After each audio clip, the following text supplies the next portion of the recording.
Hello guys, welcome to Travel Circle. ඉතින් අද අපි ඔයාලව එක්කන් ඇවිල්ලා තියෙන්නේ බොරැල්ල Euro Motors එකට. ඒ මොකටද කිව්වොත් Euro Motorsලා ලංකාවට ගෙන්නන මේ Dongfeng Box කියන මේ පුංචි හැඩකාරයා ගැන සම්පූර්ණ විස්තරයක් ඔයාලට අරගෙන එන්න. ඉතින් මේ වාහනේ full electric වාහනයක් විදිහට තමයි ලංකාවට එන්නේ. ඒ වගේම මේකේ battery capacity එක kilowatt පැය 43.89ක් වෙනවා. ඒ වගේම battery එකේ full charge එකකින් කිලෝමීටර් 430ක් උපරිම දුරක් යන්න මේ වාහනයට පුළුවන්. ඒ වගේම max speed එක per කිලෝමීටර් 140ක් විදියට තමයි දක්වලා තියෙන්නේ. ඉතින් අපි වැඩි කතා නොකර Euro Motors ලගෙන් අහලා බලමු මේ වාහනේ තියෙන options මොනවාද කියලා. ඉන්වර්ටර් මෝඩ් සිස්ටම් එක යන්නේ. මේක මාක් 10 in 1 කියන මෝඩ් එක යන්නේ අපි තමයි දැන් තියෙන ඉන්ඩස්ට්‍රි ලීඩින් ටෙක්නොලොජි එක. ඒ වගේම මේ සිස්ටම් එක කූලන්ට් එක 12 watt බැටරි එක. ඉතින් මේ වාහනේ ඇතුළත් සාමාන්‍ය වාහනයකට ගොඩක් වෙනස්. GLV එක පාකින් බ්‍රේක් එක උනත් සාමාන්‍ය වාහනයක අපි දකින විදියට නෙමෙයි මේ වාහනේ තියෙන්නේ. ඉතින් අපි වාහනේ ඇතුළට ගිහිල්ලා බලමු ඇතුළ මොන වගේද කියලා. දැන් බ්‍රේක් එක අල්ලලා රෙඩි වුණා. දැන් මේක D එකට දාන්න පුළුවන්. පාක් දැන් මෙතන පාකින් එක දැම්මොත් මේ දිනස EPB electric parking brake activated කියලා. නෑ දැන් බ්‍රේක් එක අල්ලලා D එකට දැම්මොත් මෙතන electronic parking has exited. ඒක තමයි hand brake එක වගේ වැඩ කරන්නේ. මෙතන තමයි hand brake එකයි ඔක්කොම තියෙන්නේ. gear එක. බටන් එක තමයි පාකින් එක. බටන් එක පාකින් එක. ඇක්ටිවේට් වෙන gear එක පල්ලෙහාට D උඩට R. reverse. මැදට දැම්මම නියුට්‍රල් පාකින් බටන් එකනේ. ඔව්. ඒක තමයි මෙනු එක. නැත්තම් මම හිතන්නේ රිවර්ස් එකට දාපු හින්දා මම කැමරාට ගොඩ දෙන්නේ නැත්තේ නේ. මේක නැත්තම් සිග්නල් දැම්මොත් මේ ඒ පැත්තේ ඒ සයිඩ් එකේ බ්ලයින්ඩ් ස්පොට් එක පෙන්වනවා. මේ අනිත් පැත්ත තමයි එහා පැත්ත. ඒ ටික දැන් ඔටෝමැටික් පාකින් තියෙනවා 3D view එකක් දෙනවා. ඔටෝමැටික් පාකින් කියලා කොහමද? මම තනියෙන් පාක් කරගන්නවා. පාකින් ඇසිස්ට් එකක් තියෙනවද? ඔව් නෑ ඇසිස්ට් එක මම තනියෙන් පාක් කරගන්නවා. ඒ කියන්නේ සීට් බෙල්ට් එක දාලා තියෙන්න ඕනේ. D එකට ඔටෝමැටික් පාකින් දුන්නොත් දැන් ඔප්ෂන් තුනක් තියෙනවා. එක පාරේ පරණේ පාකින් එකේ ලයින් එක ඇඳලා තියෙන්න ඕනේ. අසල් පාර ලයින් එක ඇඳලා තිබ්බොත් එයා රෙකග්නයිස් කරලා පාකින් ස්පොට් කීපයක් තිබ්බොත් P1 ඒ කියන්නේ පාකින් කරන්න පුළුවන් තැන පෙන්නනවා. අපිට කැමති එක පික් කරන් පස්සේ ස්ක්‍රීන් එකේ එයා එතන පාක් කරගන්නවා. නැත්නම් වාහන දෙකක් දෙපැත්තේ පාක් කරලා මැද ස්පේස් එකේ පාක් කරගන්න පුළුවන්. එහෙමත් නැත්නම් අයිරි නැතත් මැද ස්පේස් එකට එයා arrange කරගන්නවා. දෙපැත්තේ තියෙනවා. ඒක එනවා. නැත්නම් මේ අපිට කස්ටම් දෙන්න පුළුවන්. ඒ කියන්නේ මුකුත්ම නැත්නම් අපිට නිකන් කස්ටම් දෙන්න පුළුවන්. ඔක්කොම මෙටල් එන්නේ සර්. ට්‍රේ එකක් තියෙන්නේ නේද? ඔව්. වෙල්වට් ෆිනිෂ් එකක් තියෙන්නේ. වෙනම මේවා එකක් නැහැ නේ. ලොබි. නෑ සර්. ඔතන තව එකක් නැහැ. මෙතන යට අපේ ආම්රෙස්ට් එකේ ස්ටෝරේජ් එක තියෙනවා. සාමාන්‍යයෙන් හොඳට ඩීප් කරන අත දැම්මත් යටටම තියෙනවා. ලොකු එකක් තියෙනවානේ. ඔව් මෙතන වයර්ලස් charging pad එක යට පල්ලෙහා තව ස්ටෝරේජ් එක විදිහට ගන්න පුළුවන්. ඊට මෙතන යට ස්ටෝරේජ් එක තියෙනවා. එතන ambient lighting උත් වෙනවා යටට. අතන charging slot එක තියෙනවා. ඔව් 12 watt එකයි. අතන අපේ dongle එකක් එනවා Apple CarPlay Android Auto දෙකටම. මේකට ඔව් ඒකට dongle එකක් එනවා. ඒ dongle එක එතන fix කරන්න තියෙනවා. අපිට නැත්නම් dongle එකෙන් කරලා USB මොනවාරි play කරන්නත් පුළුවන්. ඊට මෙතනත් තව තියෙනවා charging. මෙතන මොකුත් නැහැ නේ. මෙතන මේ cup holders නේ. හොඳ. මෙතන USB-C දැන් මම මේ පාගේ එකේ තියෙන්නේ මම බ්‍රේක් එක අතර කියලා යන්නේ නැහැ නේ. නෑ නෑ පාගේ. USB A එකක් තියෙනවා මෙතන. මේ ෆෝන් එක charge කරගන්න. මෙතන ඊට එහා පැත්තේ තව තියෙනවා මේ headlight එක මේවා කරගන්න. හරි. අස්සේ තියෙන්නේ නේ. ඔව්. මෙතන අපු දාලා මේක තමයි මෙතනින් adaptive cruise control. මෙතන intelligent navigation. මෙතන ඒවා ඒ කියන්නේ sir intelligent navigation Gaza like lane assist වගේ. lane assist වගේ. දැන් ඔටෝ යනවා ලයින් එකේ. ලේන් එක සාමාන්‍ය පැය කිලෝමීටර් 50ට වඩා යන්න ඕනේ. ඒකට තමයි ඩිටෙක්ට් කරගන්නේ. ඊට පස්සේ එයා තනින් කරගන්න. ඒකත් මෙතන ඔප්ෂන් එක ඔන් කරලා තියෙන්න ඕනේ. මෙතන ෂෝට්කට් එකේ ඩ්‍රයිව් මෝඩ්ස් තුනක් තියෙනවා. මේ එනර්ජි රිකවරි ඔප්ෂන් කියලා තියෙනවා. පවර් එක රිකවර් කරගන්න. මෙතන මෙමරි සීට් ඔප්ෂන්ස් තුන. ඒ කියන්නේ ඩ්‍රයිවිං සීට් එකට විතරද? ඩ්‍රයිවිං සීට් එකට විතරයි. ඩ්‍රයිවිං සීට් එකට විතරයි. Bluetooth, mobile phone mirroring, wireless charger එක off. මේක ඇඩ් කරන්නත් පුළුවන් මම හිතන්නේ. ඔව්. නෑ ඉතින් මේ හතරක් වෙනවා යන්න පුළුවන්. කවුරුත් සේව් කරලා නැහැ තාම.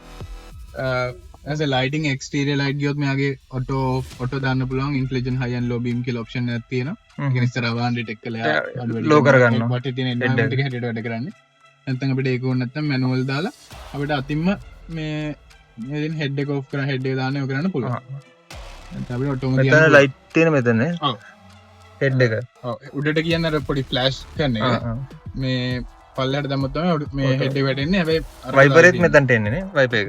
ඔව් වයිපර් එකත් මේ වයිපර් එකේ ක්ලීන් බටන් එක. නැත්නම් අපිට මෙතන ඒකේ ස්පීඩ් එක කරකව ගන්න පුළුවන්. හරි. සිග්නල් එකත් මෙතන. ඊට අමතරව මෙතනට ගියොත් අපිට එනර්ජි එක බලා ගන්න පුළුවන් වාහනේ charge වෙන ප්‍රමාණය ඒ ඔක්කොම දීලා තියෙනවා details. vehicle settings වල මෙතන අපි key එකෙන් දෙන්න පුළුවන් options ටිකක් තියෙනවා. ඒ කියන්නේ යතුරු අරගෙන යනකොට ඒව auto lock කරන ඒවා, යතුරු අරගෙන එනකොට ඒව auto unlock කරන ඒවා. drive කරද්දී ඒව මේ door auto lock කරන ඒවා. ඊට පස්සේ ESC කියන්නේ electric stabilizer control system එක. ඊට පස්සේ auto hold කියලා තියෙනවා. තමයි traffic එකක් විදිහට උදාහරණයක් විදිහට ගත්තොත් auto brake එක දාන brake එක යටටම පගලා අතහැරියන් පස්සේ යන්නේ නැහැ. accelerator තමයි. හරි. ඒකට ස්විච් එකක් මුකුත් නැහැ නේ. ඒක කෙලින් මෙතන සිස්ටම් එකෙන් තමයි තියෙන්නේ නේ. මෙතන උඩින් පල්ලයට ඇදලා මේක on කරන්න පුළුවන්. ඒක සමහරවිට on එකේම තිබ්බදේ. මේ නිකන් එතකොට brake එක අවශ්‍ය නම් විතරක් යටටම පගලා අතහැරියන් පස්සේ වාහනේ ඒ කියන්නේ gear එකේ නවතිනවා. D එකේම D එකේ හැබැයි යන්නේ යන්නේ. as a welcome feature driver කියන්නේ සර් දැන් අපි ඔක සීට් එක එහාට මෙහාට යනවා අපිට නගින්න බහින්න ලේසි ඉන්නේ දොර අන්ලොක් කරන්න. ඊට පස්සේ මෙතන driving assist මේක තමයි අපේ ADS pack එක. මේ තමයි මන්සර්ගේ lane keep assist එක කියලා. දැන් මේක alarm එක දාලා තිබ්බොත් per kilometer 50 යනකොට lane එක departure වෙනකොට තමයි එයා බෝන් එක දෙන්නේ lane එක කැපෙනවා කියලා. 50 පැන්නාම. ඔව් 50න් තමයි 50න් තමයි උන්නේ. එයා activate කරගන්න නැත්නම් හැම වෙලේම කියනවනේ. නැත්නම් correction දැම්මොත් එයා තනියෙන් හදා ගන්න. එයා තනියෙන් හදා ගන්න. මේ දෙපැත්තට හදාගෙන. ඒ කියන්නේ හිමින් ගියත් එයා හිමින් ස්පීඩ් එක 50ට අඩු නැත් එයා යනවාද එහෙම? ගියොත් එයා තනියෙන් කරකව ගන්න නැහැ. ආය ගන්න නැහැ. අපිට සම්පූර්ණ කන්ට්‍රෝල් එක දීලා තියෙනවා. අර ඒ කියන්නේ ලිමිට යනවා කියන සමහර ඒතර කඩක් කැපෙන්න පුළුවන්. ට්‍රැෆික් එක වගේ. ඒ වගේ collision assist එකක් තියෙනවා නේ. ඔව් collision assist, emergency braking, side. දැන් මම මේක සර් නිකන් D එකට දැම්මොත් බ්‍රේක් එක ගාලා මම ඉස්සරහට ගියොත් මට තියෙන සෙන්ටිමීටර් ගණන් දාලා සෙට පෙන්නනවා මෙතන මේ පැත්තේ ස්ක්‍රීන් එකේ කැමරා එකත් ඔන් වෙලා. දැන් මම නිකන් D එකට දැම්මොත් බ්‍රේක් එක පාගන්න ඕන. බ්‍රේක් එක පාගලා රෙඩි කරලා D එකට දාලා මේ දැන් මේකේ පෙන්නන්නේ මම ළඟ ඉන්න ඉඳලා දැන් මේ සයිඩ්ස් පෙන්නන්නේ මෙහෙම. සයිඩ් ඔබ්ස්ටිකල් එක. දැන් අර පැත්තේ මේ ළඟයි මේ පැත්තේ ළඟයි කියලා. ඒක තමයි තියෙන ඔප්ෂන්ස් තියෙන්නේ. ඔප්ෂන්ස් නම් ගොඩක්. බ්‍රේක් එක මම අතහැරියා. පාගින් දැන් ඉන්ටෙලිජන්ට් රෙකග්නිෂන් තියෙනවා මෙයාගේ. මේ ස්පීඩ් සයින්ස් තියෙන සපාරේ 60 කිලෝමීටර් 40ට ඒව රෙකග්නයිස් කරනවා. ආයෙත් රෙකග්නයිස් කරනවද? කළා සැර පෙන්නනවා.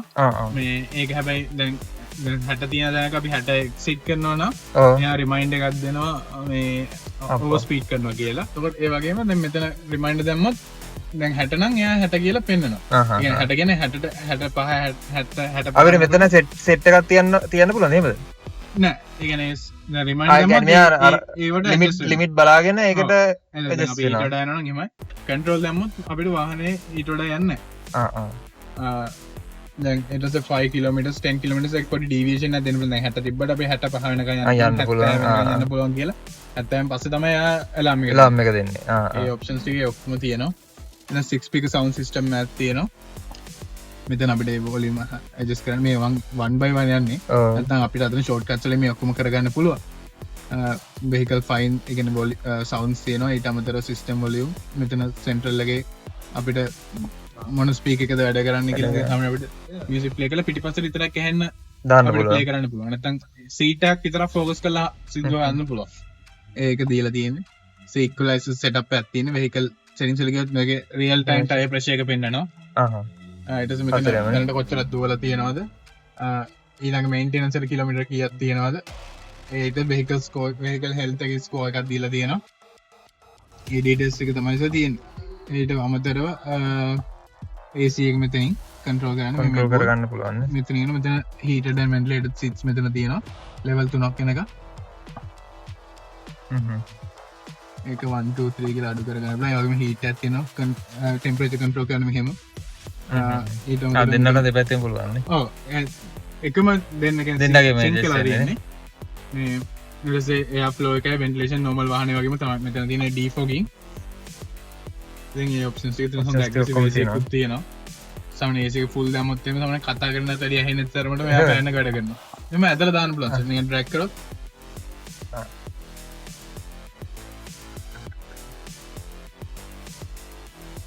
දැන් ඒ වගේ ගොඩක් දේවල් හැබැයි මේ උඩින් නම් පල්ලෙහාට ඇදලා ඔක්කොම ටික මෙතන තියෙනවානේ වන් කියන්නේ ඔටෝ හෝල් නැත්නම් ඉන්ටෙලිජන්ට් ලයිට් එක ඔෆ් Free of කරන්න lights හැමදේම මෙතන තියෙනවා කරන්නත් පුළුවන් ඇතුළේ ඉන්න ගම ස්ක්‍රීන් එක විතරක් ඒ කියන්නේ රැඩ් ඩ්‍රයිව් එකක් ස්ක්‍රීන් එක කරදර නම් එහාට ඒක ඔෆ් කරන්න පුළුවන් ඊට පස්සේ රියර් ෆොග් ලයිට් එක මියුට් කරන්න වයර්ලස් charging එතන මීඩියා ඔක්කොම ටික මෙතන තියෙනවානේ brightness එතන අතන තියෙනවා පොඩි ප්‍රොෆයිල් ටික ඒ කියන්නේ අර එක එක මල්ටිපල් මේ බටන්ස් ඔබන්න නැතුව එක බටන් එකකින් ඒ සෙට් මේ බේබි ගියා කියලා තියෙන මොකද්ද ඒ කියන්නේ එතකොට සමහර අර කවුරුහරි ඇතුලේ තියන් ඉන්නකොට කියන්න පුළුවන් විදිහට ටෙම්පරේචර් එක හැදලා අපිට යන්න පුළුවන් AC එක එතකොට මියුසික් එක මේව අඩු වැඩි කරලා ඒ ඔක්කොම තනියෙන් හදා ගන්නවා ඒ වගේම රේන් ඇන්ඩ් ස්නෝ මෝඩ් එක තමයි කොට වටින්නේ ඒ කියන්නේ තමයි රෑට යන මේක ඔබවම පස්සේ ලෝ බීම්ස් ඔන් වෙනවා පොසිෂන් ලයිටින් ඔන් වෙනවා ෆොග් ලයිට් එක ඔන් වෙනවා ඊට පස්සේ ඩීප් මේ AC එක කෙලින්ම මේකට වදින්න මිස්ට් එක අයින් කරන්න default අනේ options ටික කියන්නේ අපි ඒව 1 by 1 කරන්න ඒක ඔෆ් කරන්නේ ආයෙ ටච් කරාම ඔෆ් වෙනවනේ ඔව් කියන්නේ 1 by 1 කරන්න ඕන options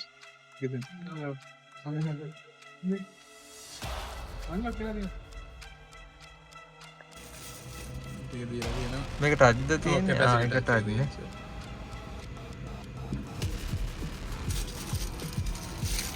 ඒ වගේම හොඳ ඉන්ටීරියර් ලෙදර් එකකින් තමයි කියලා තියෙන සින්තටික් ලෙදර් එකකින් මේ ක්විල්ට් පැටර්න් එක කියලා තියෙන ගොඩක් ප්‍රීමියම් පිටිපස්සටත් මේකම තියෙනවා මේ මල්ටි ෆන්ක්ෂන් බටන් එක සර් මේකෙන් අපිට සර් මෙතන ඩීටේල්ස් බලා ගන්න පුළුවන් රතනම තියෙන ටික තමයි හැබැයි අර ඩ්‍රයිව් කරද්දී එහෙම කරන්න බැරි හින්දා මෙතන දැන් අද දවසේ ට්‍රිප් එක මෙතන දැන් කොච්චරක් දුවලා තියෙනවද ඊට මෙතන ටයර් ප්‍රෙෂර් එකයි ටයර් ටෙම්පරේචර් එකයි ඊට මෙතන අපි ඉන්ස්ටන්ට් පවර් කන්සම්ප්ෂන් ඒ ඔක්කොම chart එකක් විදිහට නැත්නම් මේන්ටෙනන්ස් වලට කොච්චරක් තියෙනවද ඒ ඔක්කොම පෙන්නනවා මෙතන කස්ටම් බටන් එකක් තියෙනවා මේක අපි දැන් කැමරා එකට දීලා තියෙන්නේ පුළුවන් කැමරා එක ඔන් වෙනවා ආයෙ වෙනස් කර ගන්න පුළුවන් අපිට ඕනේ ඔව් ඊට පස්සේ මෙතන සාමාන්‍ය මල්ටිමීඩියා තමයි මේකේ FM නෙමෙයි ඉන්නේ DAB කියලා එකක් FM නැහැ ඒකට Bluetooth කනෙක්ට් කරලා තමයි දාගන්න වෙන්නේ හැබැයි Bluetooth අර මේ ඔක්කොම මෙතන ඉඳලා කියන්නේ මොඩ් එක මාරු කරන්න පුළුවන් මෙතන මියුට් බටන් එක සෝරි මයික් බටන් එක තියෙනවා කෝල් එක කට් කරන්න ආන්සර් කරන්න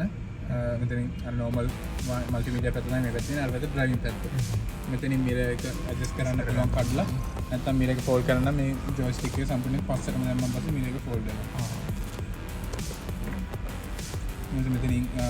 මෙතනින් සෙන්ටර් ලොක් එක සෙන්ටර් ලොක් එක දොර ලොක් කරන්න දැන් දොර ලොක් කරාම මෙතන සට පේන ඇති ඒකත් පස්සට යනවා ඊට පස්සේ මෙතන මිරර්ස් ලොක් කරන්න මේ මිරර්ස් හැන්ඩල් කරන්න පුළුවන් හතරෙම ලොක් කරන්නත් තියෙනවා ඔව් මේ දෙකේ ඔක්කොම ලොක් කරන්නත් පුළුවන්